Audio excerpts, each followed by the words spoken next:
gimana? Ibadah puasanya masih pada lancar kan?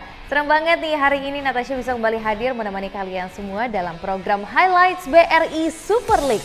Sebuah program tentunya yang menyajikan informasi menarik dan juga cuplikan gol-gol dari kompetisi sepak bola yang paling bergengsi di Indonesia.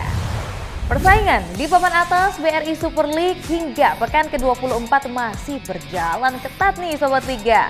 Persib Bandung harus puas ditahan imbang oleh sang tuan rumah Persebaya Surabaya. Selain itu ada juga hasil laga antara Persija Jakarta versus Borneo FC Samarinda dan Malut United yang bertamu ke markas Madura United. Kalau gitu langsung saja yuk kita simak ini dia informasi selengkapnya. Pertandingan klasik di game week ke-24 BRI Super League mempertemukan Persebaya Surabaya menghadapi Persib Bandung. Laga ini tidak hanya menjadi adu gengsi dua klub besar di Indonesia, tetapi juga menjadi adu taktik kedua pelatih yang dikenal cerdas, yaitu Bernardo Tavares di pihak Persebaya dan Bojan Hodak di kubu Persib. Bajul Ijo yang bertindak sebagai tuan rumah mampu untuk lebih dulu membuka keunggulan di menit ke-44. Mendapatkan hadiah penalti dari wasit, Bruno Moreira berhasil mengelabui Teja Paku Alam. Gol ini menjadi satu-satunya yang tercipta pada babak yang pertama. Setelah kembali dari kamar ganti, Persib langsung menekan pertahanan Persebaya untuk menyamakan skor. Hasilnya, Luciano sukses membuat kedudukan imbang pada menit ke-51 setelah mendapatkan sodoran dari Adam Alis. Setelah gol ini, Persib bahkan mampu membalikkan kedudukan. Maung Bandung berhasil memimpin melalui sontekan Andrew Jung pada menit ke-73 dengan memanfaatkan umpan silang yang dilepaskan oleh Beldinho. Persebaya yang tidak mau dipermalukan di hadapan pendukungnya harus berterima kasih kepada Francisco Rivera. Sang gelandang asal Meksiko dengan jitu menempatkan bola umpan Tony Firmansyah ke sudut yang tidak bisa dijangkau oleh Teja. Skor 2-2 menjadi hasil akhir pertandingan. Pertemuan dua tim papan atas tersaji di Jakarta International Stadium antara tuan rumah Persija Jakarta kontra Borneo FC Samarinda. Upaya tuan rumah Macan Kemayoran mendekati perolehan poin sang pemimpin klasemen Persib Bandung mendapatkan hadangan dari Pesut Etam yang punya misi merangkak dari posisi ketiga. Setelah tidak ada gol yang lahir di babak yang pertama, Persija berhasil membuka keunggulan pada awal paruh kedua. Sebuah sontekan dari Gustavo Almeida berhasil membuat kiper Borneo Nadio mati langkah. Usai kebobolan, Borneo langsung merespon dengan menambah daya gedor. Gol penyama kedudukan pun tercipta setelah tembakan kaki kiri Joan Villa bersarang telak di sudut gawang Andri Tani.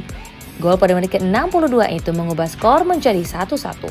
Situasi ini membuat pertandingan berjalan semakin sengit. Silih berganti kedua tim melakukan tekanan. Namun Persija yang akhirnya mampu memimpin untuk kedua kalinya lewat tembakan jarak jauh Fabio Calonego di menit ke-75. Tidak mau pulang dengan tangan hampa, Pesut Etam mengambil alih permainan memasuki menit-menit akhir. Gempuran yang dilakukan pasukan Fabio Lefundes akhirnya berhasil menjadi gol di masa injury time. Diawali pergerakan dari Kasambu dari sisi kiri, gol Iksan Nulzikrak menjadi penyelamat Borneo dari kekalahan. Hasil imbang 2-2 membuat komposisi di papan atas belum berubah.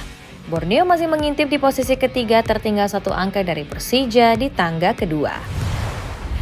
Sejak 28 Desember tahun lalu, Madura United dipayungi tren negatif tanpa kemenangan. Catatan tersebut menjadi target yang ingin dituntaskan oleh pasukan Sape Kerap kala menjamu tim kuat Malut United FC di game ke-24 BRI Super League. Namun kenyataannya di atas lapangan tidak mudah bagi tim asuhan Carlos Eduardo untuk meladeni kecepatan pemain-pemain Malut. Gawang Sape Kerap kebobolan saat pertandingan berjalan setengah jam oleh bomber Malut United David da Silva. Madura tertinggal 0-1 di babak yang pertama. Usai kembali dari kamar ganti, Madura mencoba untuk menguasai permainan. Ini membuat Iran Junior dan kolega mampu unggul dalam ball possession sebesar 57% berbanding 43% milik tim tamu. Meskipun begitu, justru Malut yang akhirnya bisa menggandakan keunggulan pada menit ke-58. Umpan matang dari Freds Butuan dimaksimalkan menjadi gol oleh Da Silva yang mencatatkan brace-nya di laga ini. Pada sisa laga, Madura hanya bisa untuk memperkecil ketertinggalan lewat sontekan Lulinya saat laga berjalan 78 menit. Kedudukan 1-2 berakhir hingga laga usai. Hasil ini pun membuat Sape Kerap belum bisa memutuskan tren kemenangan yang bertambah menjadi 9 pertandingan beruntun.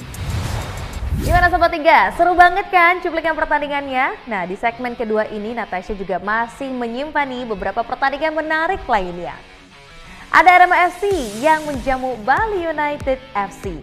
PSM Makassar yang harus takluk dari Persita Tangerang, serta ada juga Dewa United Banten FC yang berhadapan dengan Bayangkara Presisi Lampung FC. Kalau gitu ini dia selengkapnya. Hujan gol terjadi pada laga Arema FC versus Bali United FC. Tidak tanggung-tanggung, 7 gol tercipta dalam drama yang tersaji di Stadion Kanjuruhan. Dalam duel sesama tim papan tengah ini, Bali United unggul lebih dulu pada menit ke-22 lewat tembakan melengkung pemain asing asal Jepang, Teppei Yachida. Hanya berselang 5 menit, Serdadu Tridatu menggandakan keunggulannya. Lewat proses serangan balik yang cepat, Diego Campos melakukan solo run dan mengakhirinya dengan sebuah gol. Babak yang pertama berakhir dengan skor 0-2 untuk keunggulan Bali. Tuan rumah merespon ketertinggalan ini pada babak yang kedua. Lewat sebuah tembakan, Dalberto memperkecil ketertinggalan menjadi 1-2 di menit ke-62. Namun gol ini langsung dibalas oleh para pemain Bali yang tidak mau keunggulannya dikejar oleh tuan rumah. Penyelesaian yang dingin dari Yachida membawa tim tamu menjauh pada menit ke-66. Arema sempat memperkecil ketertinggalannya di menit ke-78. Mendapatkan hadiah penalti, eksekusi Dalberto tidak dapat dijangkau oleh penjaga gawang Mike Hubmeier. Meski mampu membaca arah datangnya bola, skor pun menjadi 2-3. Memasuki menit-menit yang krusial, kesalahan fatal dilakukan oleh lini pertahanan Arema. Bermaksud untuk memberikan bola ke penjaga gawang melalui sundulan, Roberto justru membuat gol bunuh diri lantaran salah diantisipasi penjaga gawang Arema yang membuat skor menjadi 2-4. Upaya Arema untuk mengejar ketertinggalan pada sisa laga hanya bisa menghasilkan 1 gol setelah bek Bali United, Kadek Arel, yang berniat untuk membuang bola justru mengarahkannya ke gawang sendiri. Laga pun berakhir untuk kemenangan Bali United. Berkat hasil ini, Bali naik ke posisi ke-9 dengan poin 33. Sedangkan Arema harus turun ke peringkat 11 dengan koleksi 21 angka. PSM Makassar kembali gagal ke jalur kemenangan setelah menyerah dari tamunya Persita Tangerang.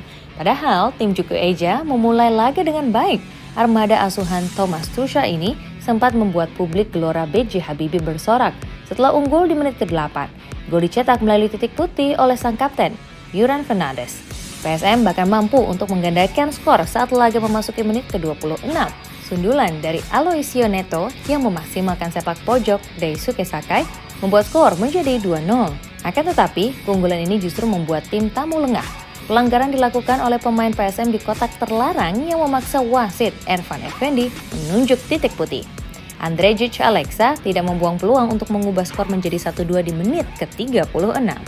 Zona pertahanan rendah yang diterapkan oleh PSM membuat Persita mampu leluasa melakukan tusukan di kotak penalti. Hanya berselang 2 menit saja, aksi dari Raiko Rodriguez yang mengirim umpan ke mulut gawang tidak disia-siakan oleh Pablo Gadat. Skor pun berubah menjadi 2-2 hingga babak pertama usai. Memasuki paruh yang kedua, pertahanan PSM semakin kocar-kacir menerima serangan-serangan tim asuhan Carlos Pena. Akibatnya, PSM harus kebobolan untuk ketiga kalinya di menit ke-74 melalui sontekan Raiko dari sudut sempit. Kelengahan PSM saat melakukan serangan kembali menjadi malapetaka. Lewat serangan balik, Hoki Caraka dengan kecepatannya berhasil mencetak gol keempat bagi Persita. Skor akhir 2-4 menjadi kekalahan keempat beruntun bagi PSM. Pertemuan Dewa United Banten FC versus Bayangkara Presisi Lampung FC menjadi laga pembuka game week ke-24 BRI Super League. Kedua tim sama-sama memiliki bekal kepercayaan diri yang tinggi. Sebab baik Dewa maupun Bayangkara mampu memenangi 3 laga terakhirnya. Hal ini terutama dirasakan oleh kubu tuan rumah yang sejak awal pertandingan langsung mengambil inisiatif serangan dengan mencoba menguasai ball possession. Sayangnya, agresivitas Egy Maulana Fikri dan kolega justru membuat mereka lengah. Pelanggaran di kotak penalti dilakukan oleh anak-anak Banten Warriors saat pertandingan menjelang akhir babak yang pertama. Bertindak sebagai eksekutor, Moussa Sidibe sukses menaklukkan Sonny Stevens untuk membawa tim tamu unggul. Dewa United yang tertinggal 0-1 di babak yang pertama berupaya mengejar ketertinggalan dengan tampil lebih agresif. Lewat sebuah serangan balik, Sidibe mengacak-ngacak pertahanan Dewa sebelum mengirim umpan kepada Henry Dombia yang berdiri bebas. Sepakan dari Dombia menggetarkan gawang Stevens untuk kedua kalinya di menit ke-58. Meski menguasai ball possession sebesar 70%, Dewa United tidak mampu mencetak gol dan harus mengakui keunggulan lawannya. Selain persaingan di papan atas, ada tim-tim di papan bawah yang juga masih saling sikut untuk menghindari degradasi. Nah, di segmen kali ini kami akan menghadirkan bagaimana keseruannya. Langsung saja ini dia highlights-nya untuk Anda. Semen Padang FC mengemban misi untuk keluar dari zona degradasi kala menjamu tamunya PSIM Yogyakarta di Stadion Haji Agus Salim. Hal ini membuat skuad Kabau Sirah bermain Spartan sejak fluid kick-off. Tekanan diberikan tim asuhan Dejan Antonic ke pertahanan Laskar Mataram, namun selalu mentah karena buruknya penyelesaian akhir.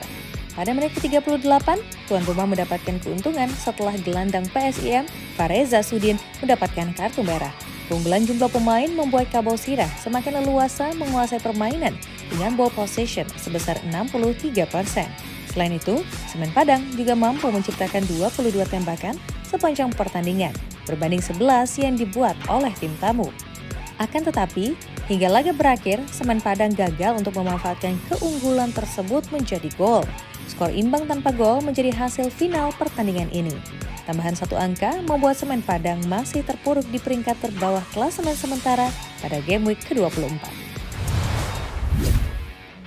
Ancaman degradasi menghantui Persik Kediri dan PSBS Biak yang saling berhadapan di game week ke-24 BRI Super League. Terlebih lagi, keduanya sama-sama memiliki tren negatif sebelum bertemu. Macan Putih baru melewati 3 laga tanpa kemenangan, sementara Laskar Badai Pasifik punya tren kemenangan lebih panjang sebanyak 6 pertandingan. Setelah babak pertama berjalan tanpa adanya gol, PSBS berhasil memimpin terlebih dahulu 2 menit setelah jeda. Umpan silang Pablo Andrade diterima dengan baik oleh Yurei yang langsung menceploskan bola ke gawang Persik. Setelah tertinggal, Macan Putih langsung memberikan tekanan bertubi-tubi ke kubu tamu. Pada menit ke-79, Alhamra Hehanusa akhirnya membuat skor menjadi imbang 1-1. Gol diawali oleh sundulan Jose Enrique yang sempat ditepis penjaga gawang, namun bola menghampiri Hamra. Gol ini membuat Ezra Walian dan kawan-kawan semakin bersemangat untuk mencetak gol tambahan. Semenit menjelang waktu normal berakhir, Muhammad Firly memastikan kemenangan Persik dengan sebuah tembakan volley di dalam kotak penalti. Persik pun memastikan kemenangan dengan skor 2-1, sehingga semakin menjauh dari zona merah dengan poin 29. Sedangkan PSBS tetap menempati zona degradasi, posisi ke-16 dengan 18 poin. Duel dua tim penghuni zona degradasi tersaji di Stadion Gelora Bumi Kartini antara tuan rumah Persijap Jepara menghadapi Persis Solo. Sama-sama butuh poin untuk keluar dari zona merah, kedua tim sempat bermain hati-hati pada menit-menit awal agar tidak kecolongan. Namun pada pertengahan laga, kedua tim mulai bermain lebih terbuka. Alhasil, sejumlah peluang berhasil dikreasikan oleh pemain-pemain Persijap dan juga Persis. Hanya saja, ketidaktenangan dalam menyelesaikan peluang membuat upaya yang dilakukan selalu mentah. Situasi di babak kedua tidak banyak berbeda dari babak pertama. Laga berjalan seimbang yang terlihat dari tipisnya persentase ball possession, di mana Persis unggul tipis atas Persijap dengan angka 51% berbanding 49%. Dari jumlah tembakan, Persis dengan 12 kali percobaan juga unggul tipis atas tuan rumah yang mengemas 10 tembakan. Pertandingan pun berakhir dengan skor kacamata alias 0-0. Hanya meraih 1 poin, Persijap masih berada 1 tingkat di luar zona merah atau posisi ke-15 dengan mengantongi 20 angka. Sedangkan Persis di peringkat ke-17 mengoleksi 17 poin. Tidak terasa, sekarang kita sudah sampai di penghujung acara. Tapi jangan lupa ya Sobat 3 untuk klik tombol like, share, serta berikan juga kritik dan juga saran di kolom komentar. Sebelum berpisah, Natasha dan segenap kru yang bertugas mengucapkan selamat menjalani ibadah puasa ya bagi yang menjalaninya. Keep sportive and stay healthy. See you next time.